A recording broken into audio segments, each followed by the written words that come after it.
Në fund ka filluar Ferma VIP dhe për të folur mbi këtë reality show mjaft interesant, kam të ftuar në një lidhje direkte gazetarin Elton Toze. Elton, falenderoj shumë për intervistën. Përshëndetje. Tashmë Faleminderit juve për ftesën. Tashmë kemi prajmin e parë, çdo gjë filloi, si t'u duk dhe çfarë ishte ajo që ishte ndryshe nga viti i kaluar që goditi që në prajmin e parë. Guri, unë bashkë kemi diskutuar, unë ti kam dhënë disa detaje që nga hera që kaloi, të kam thënë që shtëpia do të ishte ndryshe, skenografia është krejt tjetër gjë, e kuruar nga mjeshtra të ardhur direkte nga Mediaset, ndriçimi spektakël, banorë do të ishin spektakël, Arbana që është e lindur për këtë gjë e kemi thënë. Ajo që goditi ndryshe nga e para njerë njerëzit më në fund pan një ferm krejt ndryshe. Nuk unë kam qenë pjesë e ferma VIP 2 vjet, po, është e vërtet, por që nuk e kishte këtë shkëlqim që ka këtë vit. Nuk po them që nuk ishte i bukur, patjetër ka qenë i bukur etj, por shkëlqimi i këtij viti është komplet tjetër gjë. Për të qenë realist dhe për të mos qenë xheloz, siç zakonisht neve shqiptarët jemi. Duke nisur nga mënyra si u hap. Kënga, prezantimi i Arbanës, prezantimi i banorëve që ishte krejt ndryshe, shtëpia krejt ndryshe, emrat e banorëve janë realisht VIP, ke njerëz VIP, realisht, edhe ata që ti mendon se nuk i njeh, janë njerëz që në jetën e tyre kanë një karrierë shumë të pasur, kanë marrë kupa çmime, se për shembull dje hasa një koment për atë djalin që ka fituar bodybuilding dhe është kampioni i Europës 2 herë. Domethënë kishte njerëz që nuk e njihnin sepse janë këto që më tepër merren me kremra dhe me puskuqrat se sa shohin jetën artistike. Domethënë o duhet të jesh këngëtar që ti je VIP, po s'ka jo, VIP është edhe një sportist që është goxha i njohur. S'është thënë që ti je futbollist. Në përgjithësi, i tërë kasti aktorëve ishin super personazhe, por të lutem më lër që ta them që në fillim qershia mbitor ishte dashuria ime e madhe me Moza Ahmet. A keni pritshmëri nga ky kast i banorëve dhe çfarë është më ndryshe nga vitit e kaluar, pra nga mënyra nga kasti i vitit kaluar? Çfarë shikon më ndryshe në dinamika? Ky kast është ndryshe nga çdo kast i çdo reality show. Nëse ne presim 1, 2 ditë, 3 ditë për të pasur diçka, për të bërë meme fundi, për të bërë virale, ky kast e filloi pa mbaruar prajmi. Fillua me Tenin, me gafat e tij, fillua me pastaj vazhdua me Mozën, vazhdua me Soni Malen, me Jonida Maliqin, me Akilin, me gjithë ato emrat e njohur që ishin aty, që kanë hyrë dhe të gjithë lanë një shenjë. Blerina Bajko, që për mua është një nga lojtarët edhe ajo një nga më të fortat. Kështu që ferma këtë vit theu tabu, duke treguar që një reality show mund të jetë super interesant dhe të ketë ngjarje dhe të krijoj humor për të bërë viral, që në momentet e para që ai fillon. Dhe ashtu ndodhi realisht. Ato duk sikur shtëpia në fakt ishte më moderne se ç'mund të jetë, po themi ferma, se në fermën e kemi mësuar që të jetë pak më Aguri, po ti dëgjoj, më dru, po, patjetër. Kjo është vetëm një pjesa luksoze e fermës. Nuk ka ende shumë për të parë, dhe se nuk mund të ta them se mbase e teprojmë, por ky ambient kaq komod, kaq luksoz dhe kaq plodhës është i domosdoshëm për ata banorë, për ata fermerë që janë aty, me atë që do heqin gjatë kohës që do qëndrojnë aty. Nuk është pak të marrësh 200.000 euro. Domethënë, duhet të punohet tokën birim, nëse do të gjesh qypin me flori. Dhe këtë herë ferma është tamam, puno tokën, sepse ka për të marrë qypin në fund. Ka pasur, po themi, diskutimin në rrjet lidhur me analistët, pra me opinionistët. A duket sikur janë shumë tre? Në bazë të dinamikave, se domethënë, okay, në plan të parë, po, duket sikur janë shumë tre. Por me atë që pritet që të ndodh, jo, nuk janë shumë tre.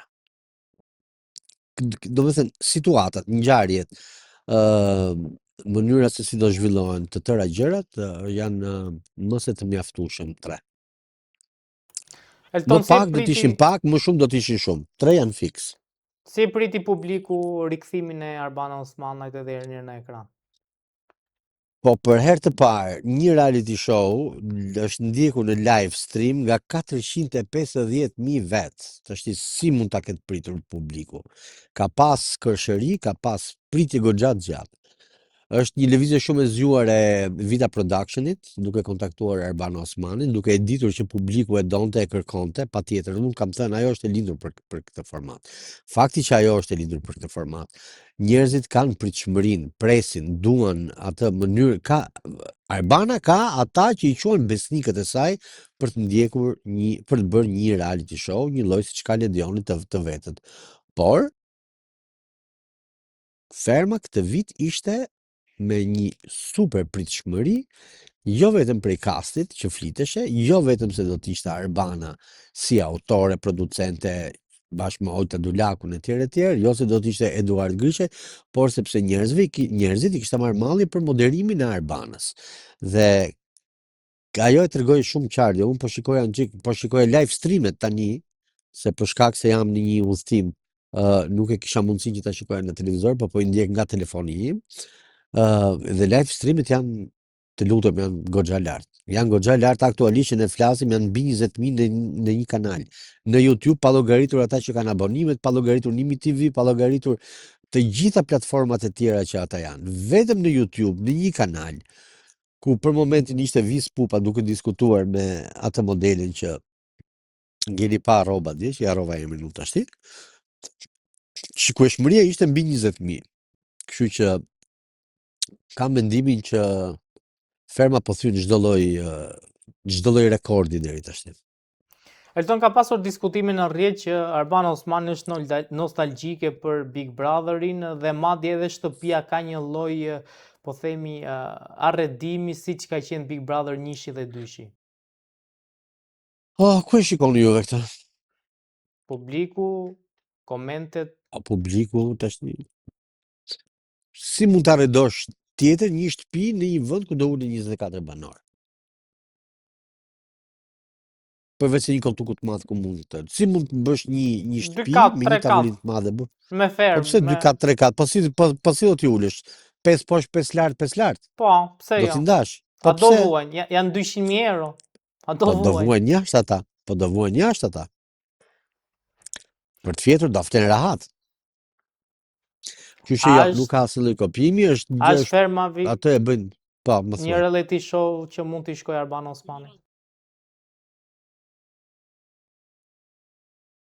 Çdo reality show i shkon Arbana Osmanit, nuk e di, unë prandaj them që ai njeri është i lidhur për atë punë, është gjëja që di të bëj më mirë, siç për shembull gjëja që ti di të bësh më mirë, gur është që ta marrësh një televizion, ta ngresh me thonjë duke u përpjekur dhe sot e ke kthyer në një nga më të ndjekurit. Të njëjtën gjë Arbana është në fushën e saj që është tek reality show. Kështu që me këtë rast ju përgëzoj që të dyve për suksesin që keni pasur. Faleminderit shumë, kam 2 pyetje të fundit. Për herë të parë, një reality show transmetohet direkt edhe në YouTube. Pse kjo zgjedhje? Pse kjo zgjedhje? Ky është një nga marketinget më të mira që kam bërë. Sa më e madhe të jetë mundësia që ti ta ndjekësh, aq më e madhe është mundësia për të bërë viral. Sado që nuk shprehen, ka një lloj konkurrence midis 2 formateve. Kush do ndiqet më shumë? Tash që ti je realist.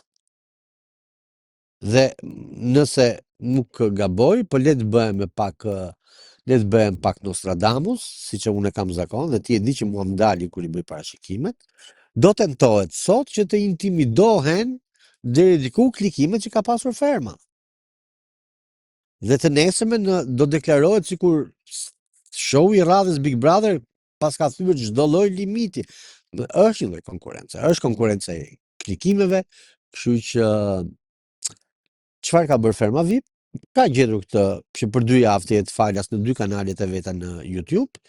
Ti do kesh mundësi që ta ndjekësh, pa pasur ndërprerje reklamash, Me këtë rast ti ke mundësinë të shohësh se çfarë do ta ofrohet dhe pastaj të vendosësh ti nëse do të mblesh paketën po apo jo.